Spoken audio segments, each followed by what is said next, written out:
Hello, guys and gals, me Mudahar. I'm excited today. Another day, another sign that the big old AI bubble around us keeps popping.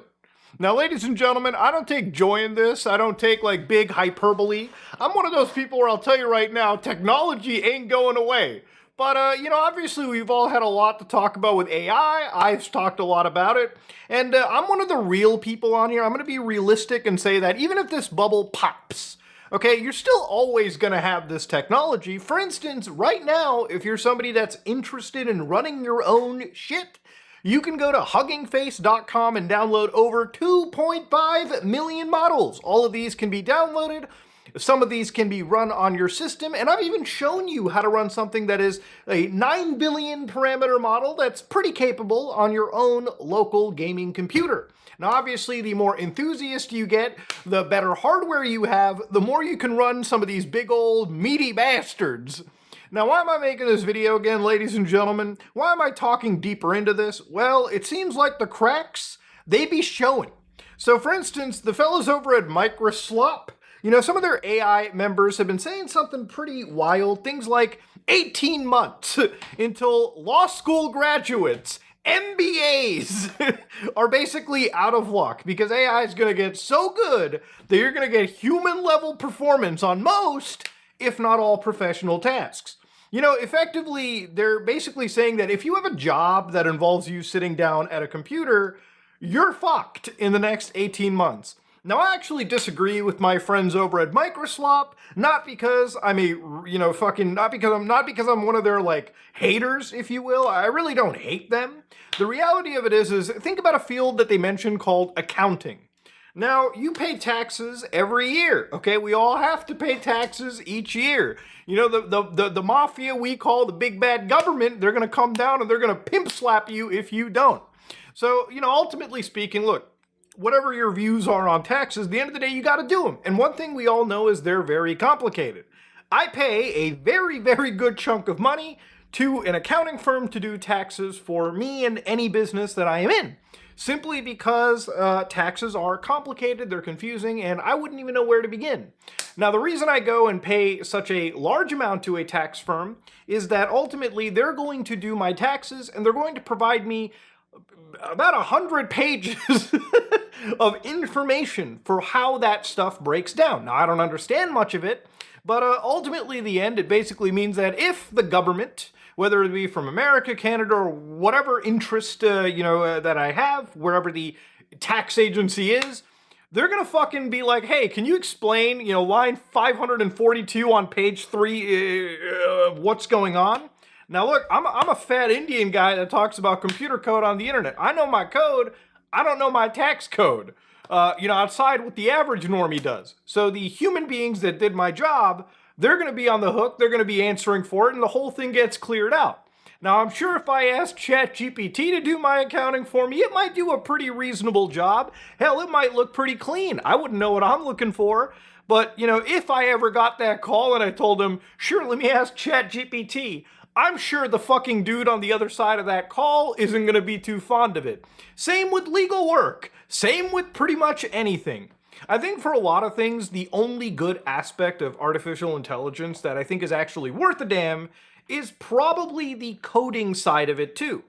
And even that seems like it's hitting a wall. So you guys may not notice this, but obviously I talked a lot about Anthropic. They're the guys that make Claude, and it's one of those, it's that AI you see every tech bro basically showing off. It's like the Apple of artificial intelligence, and they're the ones who are saying, listen guys, starting June 15th, certain aspects are no longer going to count towards your Claude plan usage limits. Your subscription usage limits stay the same and stay reserved for interactive uses of things like Claude Code, Claude Cowork, and just basically using Claude. So you might be like, wait, hold on. What does that even fucking mean, Muda? Well, it means people who use things like the agents can claim a separate monthly credit, and that credit only applies to the agent SDK usage that refreshes with a billing cycle. So yes, Anthropic pulls the plug on all programmatic usage of their subscription. And might I remind you, it's arguably one of the most used features. Actually, it's one of the primary ways that nerds use these features. See, a lot of these AI companies started off with basically giving away the gravy for free, right? And of course, people who were like, yeah, should I use AI? I'll pay them 20 bucks a month. Well, that $20 a month subscription, the value for what you were getting for the 20 bucks was actually fucking insane. And it was so insane that it was costing these guys an insane amount of money. So this is where the power users come in. Basically, it came out that whoever was buying like the $20 plan, the $200 plan, the $1,000 a month plan, for instance, those guys were probably costing the money. Like for example, if you were on a $200 plan, the amount you used their AI probably cost the company $600, $800. Basically, you were not just a drain on their finances, but you were basically the fucking financial blip that caused this whole market to start kind of crashing. So it basically, the only way to counteract this is to up the prices of everything around you. And of course, that's a huge problem because basically the only useful aspect of artificial intelligence is the one thing that is actually causing the whole market to kind of show its really ugly side, right? Now, I don't know if you've been following this, but a couple weeks ago, the NVIDIA vice president goes and says AI actually costs more money than human beings. And what does he mean by that? Now, to understand, the reality of this is a guy from fucking NVIDIA, and obviously, I don't know what, the quotation is a bit mistaken. I think it actually is him specifically, which means if you're running NVIDIA and buying like, or purchasing thousands of dollars of GPUs, yes, just because they're NVIDIA doesn't mean they get their hardware for fucking free. Regardless, all of the compute-related expenses are going to cost you a fair bit of money. And it's going to cost you probably more than a human being. For instance, he's like, for my team, the cost of computing is actually far beyond the cost of hiring an actual employee. And even when it came to an MIT report, those guys were the ones looking into how the fuck is this actually helping out the people in the business? Well, it came out that about 95% of the companies that were actually going full dick into this AI slop, they saw zero return on especially in-house AI investments, right? So in-house being like, just running this all internally. So for instance, US businesses have collectively invested $35 billion to $40 billion in AI shit. Almost all of them are seeing zero return on their investments or no measurable impact on profits. So what they found that obviously, listen, the best aspects of AI was that companies were using it basically for the wrong things. If you use AI, it actually works great with back office tasks and high return on investments on things where you're doing administrative or repetitive functions. Basically the reason why you would actually use an artificial intelligence in the fucking first place. I think a great analog is something like video editing, where how like you can like keyframe or like cut people out of like rotoscope individuals. Instead of going through the painstaking process of keyframing every single aspect on a human body, using a local artificial intelligence to do the grunt work is probably better. But that usually involves an actual professional who's using that software, using that tool set to realize, hey, this is where I can use AI to make my life easier, not fucking replace me and make a mockery. But that doesn't stop a lot of these big tech companies, and basically any company. This is effectively the layoffs chart, the layoff tracker. And basically over here it shows that out of all these companies in 2026, 110,000 guys and gals working in technology were basically thrown out. They were gone. And, a lot of these guys are realizing that maybe that's not the smart way to make it, right? Because at the end of the day, this AI shit ain't exactly cheap. And that is if it doesn't fail on what it's doing. For instance, this is actually a fucking hilarious read that I found from a couple weeks ago. Basically, this is a guy called Alexei Grigoriev, and he basically said that he was doing some work and he basically over-relied on his, coding agent, right? He basically was like, hey, do my job for me, make no mistakes. The agent accidentally wipes all of the production infrastructure and basically wipes data that was stored for 2.5 years. Homework, projects, leaderboard entries, every course, all of it gone. And to make matters worse, all automated snapshots, which are the backups, right? They were deleted too. So you had to upgrade to a next tier of an AWS account. So you have to go to Amazon and go like, let me go up one more tier for the better assistance, right? And then Amazon came in and they're like, thank God AI exists because you have to pay us 10% more and we'll just run a fucking backup for you. Again, this guy could have probably avoided the headache if he just didn't over rely on the AI slop. So ultimately, at the end of the day, AI cost him more money than made him, at least in this specific instance, right? So look, that bubble be a poppin', ladies and gentlemen. And one of the reasons why it's so expensive is I like to show you guys on my channel, like, why. So for instance, if you go to an artificial intelligence, right, and just here, I'll show you exactly what it looks like. So I have something called Llama CPP, which is, again, a AI that I downloaded. So to show you, I'm not anti-artificial intelligence. Like, I think the technology is going to be there. I think I use it much like something to get rid of repetitive bullshit for me, not replace everything, right? Like, is AI good for helping you out on researching things on the internet? Sure, yeah, it can look for obscure stuff while you do other things in the research pipeline. But to give you an idea, I got this tool called LM Studio, and through here, if you just want to download an AI model, it's quite simple. Just clicking on the little search robot here, you can download things like Gemma, Quen, Nemotron, LFM, whatever you want, baby. But here I actually ended up going and just downloading something called Quen 3.6. And you can see that this version by Unsloth, which is the one that I'm using, has been downloaded like 1.7 million times, showing that there is a growing amount of nerds who are realizing, shit, I ain't fucking paying for this AI crap out there that's surveilling me, storing all of my shit, training off of my data, and giving me less as time goes on, you know what I mean? Especially when you look at all these AI companies that like make you fit into their own worldview. Like the amount of AIs that won't do things like, for instance, I do a lot of security analysis work, like I do a lot of virus investigating as what my channel does, as what I've done for years. You know, going into some of these big AIs and telling it, hey, can you analyze this like exploit? And then the AI's like, whoa, I can't do that. It's naughty. It's scary. And then I'm like, fuck that shit. I'll just use a local AI. I'll use one that's fucking obliterated so it listens to what I'm saying, bitch. You know what I mean? Sure, it ain't as good, but at least it listens. So here I downloaded this tool, and of course, using a, again, tool known as Llama CPP, I ran the actual AI. So the reason why I use things like Llama CPP instead of LM Studio is it actually works a little bit faster, and also you can finitely control a lot of what you want. Things like context, things like how it caches, things like how it quantizes, how it reasons, basically optimize it to the point where it runs on your system. And here you can see that I have the actual AI working. So, you know, this is why a lot of the bubble is kind of crashing. When you go to an AI and ask it, you know, explain the 4 seasons to me. So if you go to an AI and you type that phrase in, basically it's 1 token per word, so 1, 2, 3, 4, 5, 6, and you can see that it starts generating hundreds of tokens out there. So the hundreds of tokens is the AI actually reasoning and understanding what I asked it. So it's actually writing this stuff out, then it'll print it for me.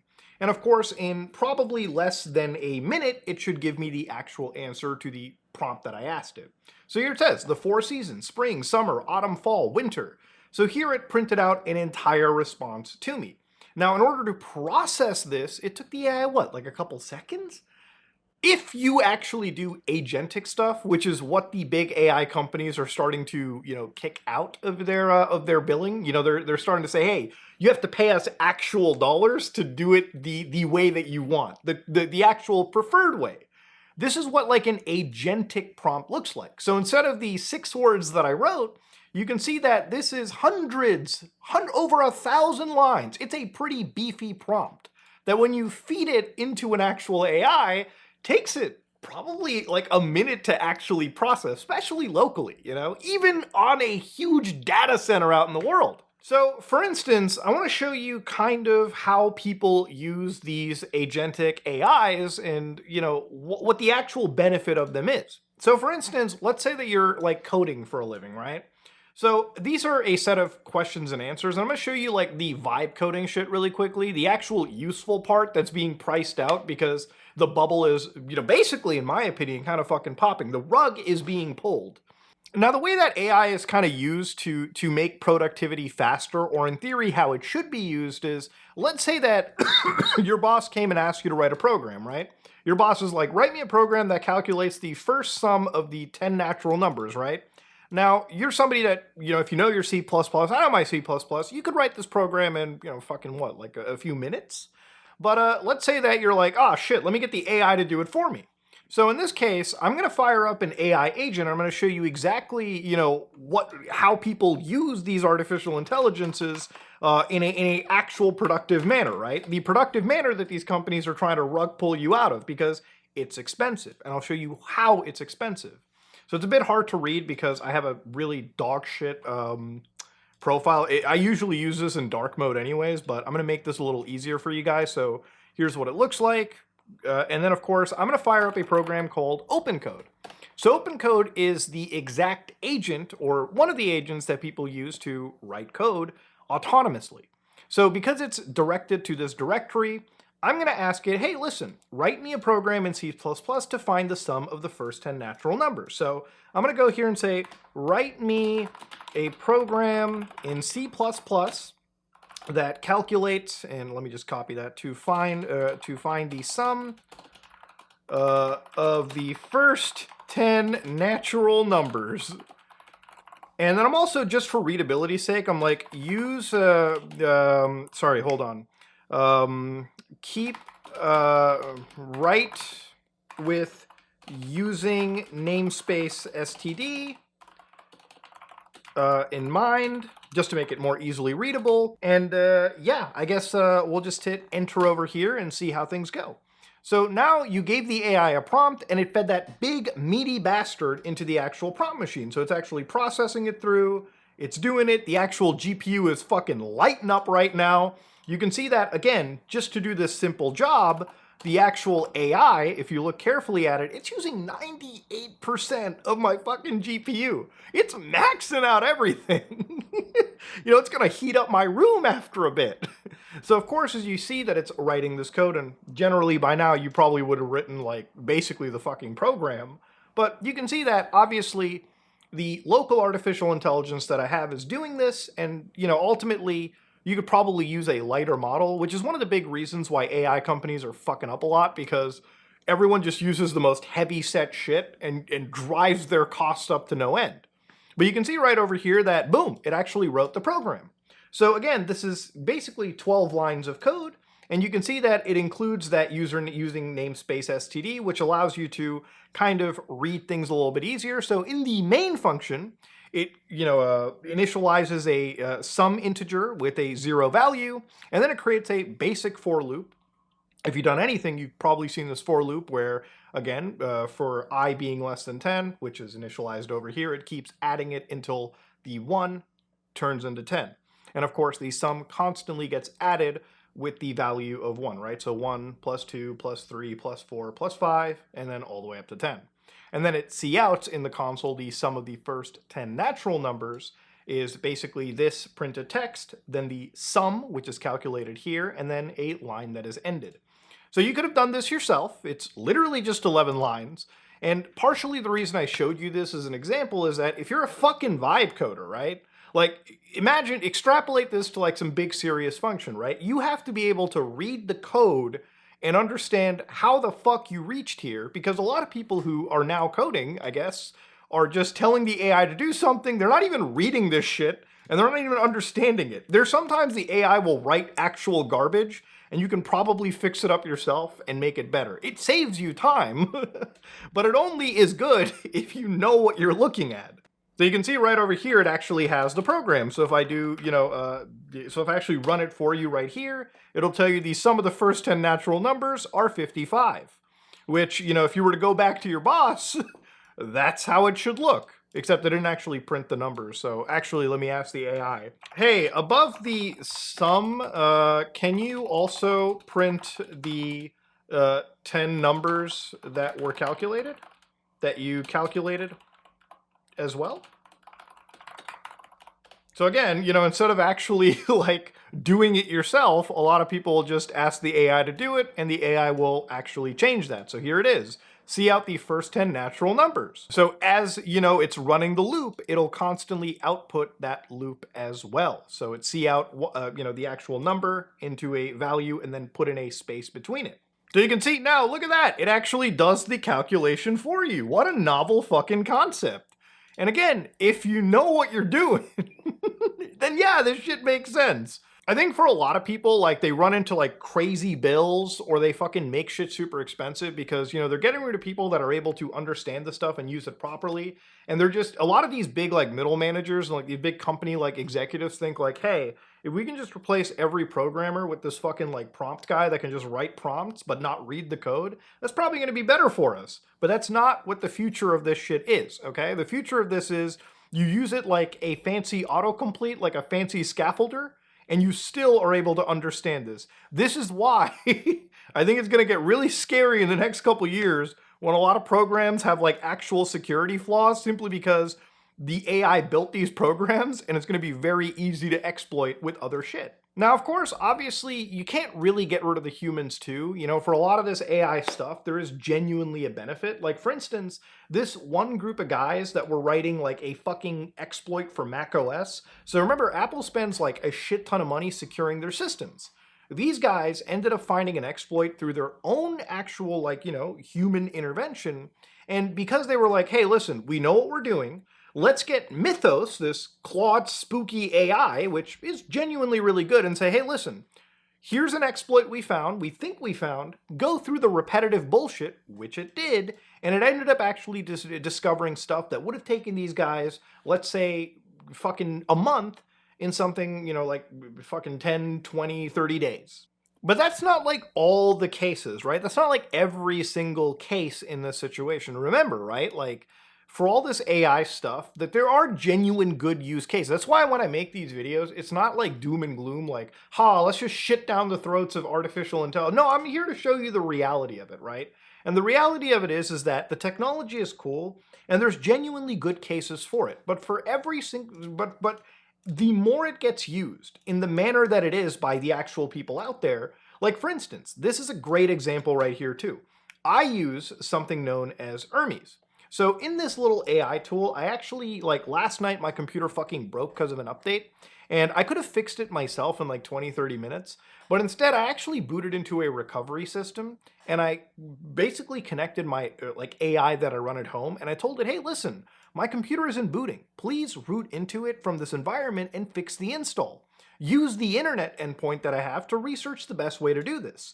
And lo and behold, ladies and gentlemen, what kind of blew me away, what was like my actual cool moment is that I went, made dinner, like I made myself like a little snack, little like meal, and then I come back and I'm like, whoa, my system fucking works. Like it actually worked, like this system actually fixed it. Except, again, I run this stuff locally in my home. If I was to actually run this, like through an actual like AI agent, it would probably cost me a few bucks, maybe more. And, when you're thinking of the business sense, those numbers add up. And that's where the unsustainability is kind of kicking in. A lot of these companies, I think, were doing pretty fine for a few years when, money wasn't really that big of an issue. Like you had effectively just all of this investor money in your pockets.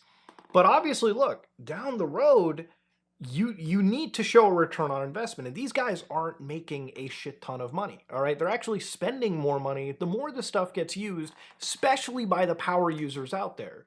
So I think really the big crash, and again, this is where I think comes into it, is when people realize that it's too expensive on the big boy end, that the only way to actually use AI in a meaningful sense, at least for most people, is these rapidly advancing local models that can do a lot of the shit that we want without those big costs attributed to the big guys out there. And so because people, I think down the road eventually, they'll realize, hey, I'm not going to be able to go to these models, and the amount of money that these people generate will lessen as time goes on. So the data centers that they're building, the systems that they're currently building, the parasitic systems around us, eventually have to start coming down. And ultimately, that's where my mind really kind of comes into, ladies and gentlemen. I hope throughout this entire video you learn something, you glean something out of it. And ultimately, I hope I showed you how this kind of stuff works in the back end a little bit. I feel like a lot of the people that talk about AI on the internet have no fucking clue of what this technology is or how it actually functions. Like, there's some people that look at this shit and think, oh, it's black magic. But no, it's just it's just a model running on a system that does require a set of beefy hardware. And I think ultimately the most ethical and most like cost-effective way is to just start actually hosting it yourself. Because even if it's never as good as the big boy model, the fact that I don't have to pay an arm and a leg to use the AI the way that I want to is actually going to be the future. But ladies and gentlemen, that said, if you like what you saw, please like, comment, and subscribe. Dislike if you dislike it. I am out.